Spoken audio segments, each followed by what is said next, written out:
नमस्कार, स्वागत है आपका यूपी ताजा न्यूज पर। मैं हूं संजय सिंह मान। आज हम बात करेंगे हरियाणा के नेता, भारत के पूर्व प्रधानमंत्री और किसानों के मसीहा स्वर्गीय चौधरी देवीलाल की 112वीं जयंती की। इस खास मौके पर रोहतक में इंडियन नेशनल लोकदल एक भव्य सम्मान समारोह आयोजित कर रही है, जिसे रैला नाम दिया गया है। इस रैली में न सिर्फ हरियाणा बल्कि पड़ोसी राज्यों से भी हजारों लोग शामिल होंगे। तो चलिए जानते हैं इस रैली और ताऊ देवीलाल की ऐतिहासिक राजनीति यात्रा के बारे में विस्तार से।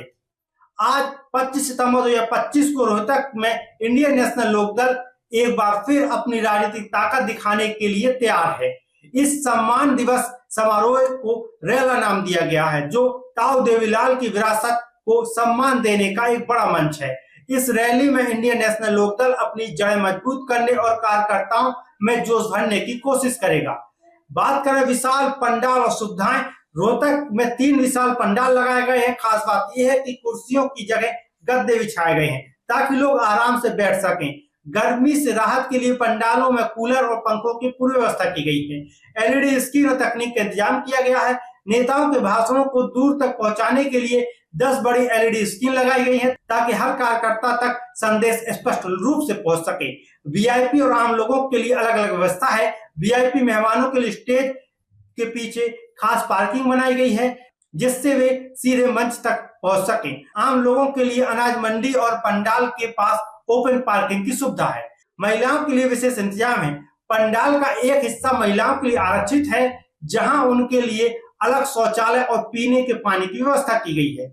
चौधरी देवीलाल, जिन्हें प्यार से ताऊ कहा जाता था, हरियाणा की राजनीति का एक ऐसा चेहरा थे जिन्होंने न सिर्फ किसानों की आवाज बुलंद की, बल्कि देश की राजनीति में भी अपनी गहरी छाप छोड़ी।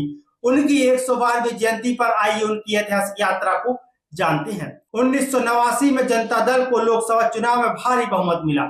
यह वह दौर था जब देश की राजनीति में बड़े बदलाव हो रहे थे। जब प्रधानमंत्री पद के लिए नाम तय करने की बारी आई तो बीपी सिंह ने चौधरी देवीलाल का नाम प्रस्तावित किया। उस समय ताऊ हरियाणा के सबसे कद्दावर नेताओं में से एक थे।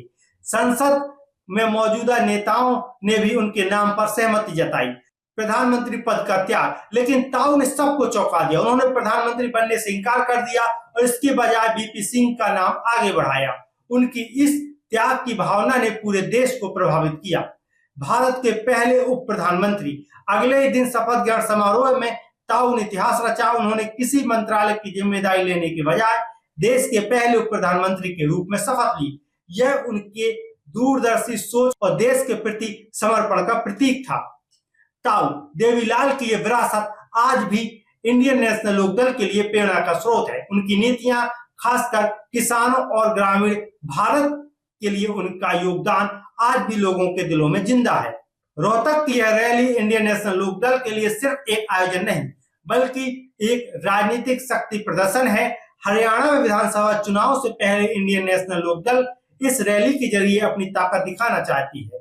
सुखबीर सिंह बादल की मौजूदगी। पंजाब के पूर्व उप मुख्यमंत्री सुखबीर सिंह बादल का मंच पर होना इस रैली को क्षेत्रीय राजनीति में और महत्वपूर्ण बना देता है। इंडियन नेशनल लोकदल और शिरोमणि अकाली दल के बीच गठबंधन की संभावनाओं को ये दर्शाता है।